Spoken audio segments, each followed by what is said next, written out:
Yes, good. Okay, amazing. Excellent. Thanks. Well, we're going to dive right in here, and I want to begin everything with you with asking about COVID. How did you survive the last 3 years, and how has it changed the way that you do things now that we're entering this kind of post-pandemic era? Yeah, for sure. It was a super challenging time, and I was lucky because I had music therapy too on my side, so I could still work, but in terms of my creativity and my artistic self, it was complicated and it made me question a lot of the use of music. And I think I got to a point where I realized that music is necessary in society, and even for myself I really needed to survive, and music and also art in general. So I think I just, yeah, I've questioned a lot of things. I worked as a music therapist to make a little money, and then I realized that, it was part of me and part of my life, and I really needed it to survive, as a person. That's a great microscope to be able to have to put on during such a trying time, to really get Yeah, to the essence of who you are and why you need it. I mean, I would yeah, figure that's pretty big. And, we all realistically, if we didn't have art during that time, it would have been a very dark time. If we didn't watch movies, we didn't see art, we didn't have music. I think we realized now coming out in this post-pandemic era of our lives, how vital it is. It's not just some ancillary thing. It's definitely yeah, a part of our mental diet. yeah. No, you're right. And I think if it put light on one thing, it was that, that art is necessary and we all need it. Yeah. Yeah, Yeah. sure. Well, it seems like the name of your album is pretty apropos, a moment in time. So, talk to me a little bit about this project. How does it feel for it to be able to come out now with everything kind of waking up and getting to another place? Yeah, for sure. I think I've been working on this for a long time, like for almost, a year and a half, 2 years now.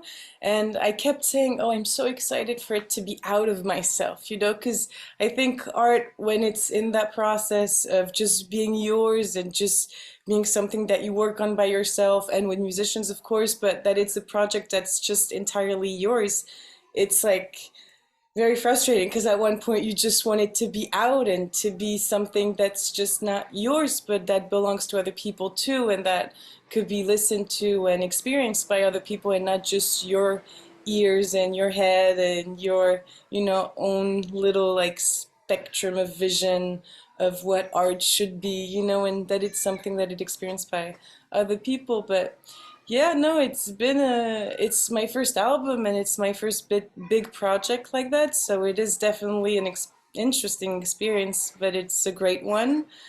A moment in time, like, yeah, you said the name of the album was really a reminder of that, yeah, it's just a moment, and it's gonna pass, and I have to accept it as it is, and just a reminder that, it's passing. Everything is in passing, and that, yeah, now it exists. Yeah. Well, Yeah. the one thing about this too, it's a pretty big deal when it's your debut album. So, what Mhm. are you hoping the listener gets from this experience? I think my biggest hope is that the listener would be able to feel something, you know, deep, or something. I don't want to say profound because that's a little intense, but something real. I think I wanted to share some real emotions, and something that was, I don't always love the connotation of like authentic, but something that they could really grasp on and view as, in their own spectrum of reality, like something that they could really cling for themselves, Yeah. whatever that be, whatever that could feel like for them, or but just something that was shared, and you know Yeah, uh, I get it. emotionally speaking. Yeah. Yeah, I get it. How did this journey begin for you? Tell me where you were born and raised. How did the roots of jazz and music become you? So I was born and raised in Toulouse, in France. Then I moved for a little bit to Nice, and then when I was 17, I came here. by myself because I really wanted to do music, and that was always my dream. Jazz, it really started with like French variety from my father, and my mom is a New Yorker, but my household didn't really listen to jazz all that much. It's something that I got into by myself, and with some teachers too, some singing teachers, like just introduced me a little bit to jazz and the main, the main people in jazz, and I just really fell in love with it and became more than anything. I always wanted to be a singer, like I said, but then it became something like, oh no, I want to play jazz. I want to sing jazz. That music really speaks to me and is, seems to be timeless, the words, the music, and just the harmonies and the music itself is feels really in the same sense like I said before, it feels really deep, and I think I really connected with that profoundness in the music, where it's with the words or just the music itself. It I really connected to it for sure. Who was one of the what was one of the first live jazz shows or albums that you listened to that hooked you? That's a good question. I don't think, do I have that memory? I think I don't have a vivid memory of that, but the first singer I was introduced to was Ella. So that could have, I think for sure there's a good chance that was it. And I was also really into, at the beginning, like crooner jazz, and that's how it started. And also with school, they introduced me to a lot more modern jazz, and I got, a little more into that. But at the beginning, it was more, the roots of jazz and Ella as well. But yeah, it was more old jazz in a way that made me get into jazz for sure. Yeah. So talk to me a little bit about this process of being a musician. It includes recording and writing and live shows and all of the everything in between. What do you look forward to the most? What really motivates you as a professional musician? So, based on this very new experience, I think that now I could safely say that it's the recording process that was the most fun. I think that was the best 2 days I've ever had in my life. It was just, it was so fun. It's so fulfilling, and just, yeah, the entire process of being by yourself, like not recording, but rehearsing and just preparing everything and organizing, because it was a lot on me because it's all my projects. So it was very, there was a lot of energy that went into all of this. So it was getting all this to get to the recording process was really fun. So I'd say my favorite part might be the recording. Yeah, for sure. Yeah. You know, the one thing it's interesting about you having this debut come out now at this particular time, because there was this thing in the community where a lot of people were leaving big cities. There was a fear that a lot of musicians, jazz musicians, weren't going to get into the craft, but it seems like it's stronger than ever, especially evidenced with you having a debut. There's a lot of debuts coming out. Music's always coming out, but I don't see that there's been a slowdown. What's your take on kind of the scene in Montreal and just overall with the world of jazz now? I think my generation, to be honest, from what I know, are really wanting to play, and do live shows and put out music. And from what I see, I have a lot of, singers that I see are putting out new albums, from that went also because I went to McGill. And so I have kind of that group of or pool of people that I know from, close or far. And a lot of them are really playing a lot and are putting out music and seem to be really, really active. Yeah, that's great.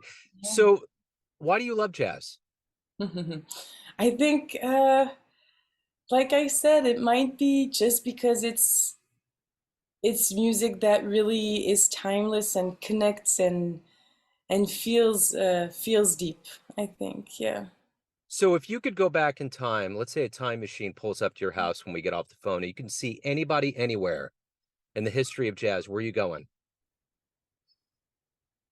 Good question. Um, oh, Carmen McRae, for sure. Yeah, yeah. So someone asked me the same question because I've asked it a Mhm. lot. And I never really thought about it until they asked me. And I would Yeah, love to have seen Ella that first time at the Apollo when no one knew who she was. yeah, And she was just really timid and afraid and blew the room away. It yeah. would be really cool to see that, Yeah, that would be cool. Yeah, that would be cool too, for sure. you know? So everyone out there has a perception of you, family, Mhm, friends, fans, but you run the show. What's your mhm. perception of you? Who do you think you are? Oh, that's a big question. It's the therapy question. Yeah, my therapeutic side. Okay. I think, oh, that's a hard question. First, I don't think I have a clear idea.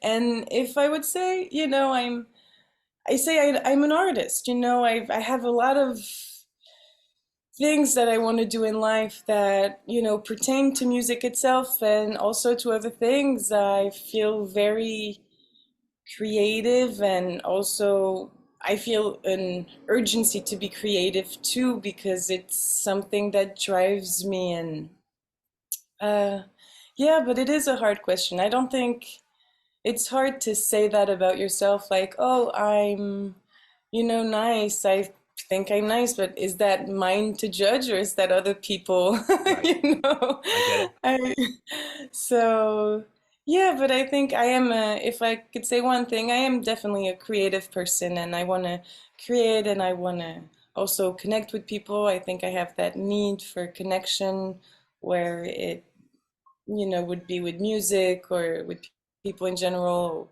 just with art. I think I feel deeply in life, and connection is one thing that makes me feel deeply. So, Yeah. A Moment in Time is the new album. Where's the best place for people to get it, find out about live shows, anything about your world? Sure. So the best place to get it for the moment is by contacting me directly, because I don't have a platform to sell it online, but I have a lot of CDs and you could get them definitely on live shows. So for the moment, I have one live show coming up. I might have more in the future about that particular album. The first one is at Upstairs Jazz Club, and it's on the 17th of August, so in 2 weeks. And you could have CDs over there. And then, if you want to see more or just keep up to date, just going on my website, it's oliviamaisel.com. And yeah, there's also Instagram where, I put a lot to try to keep everything up to date.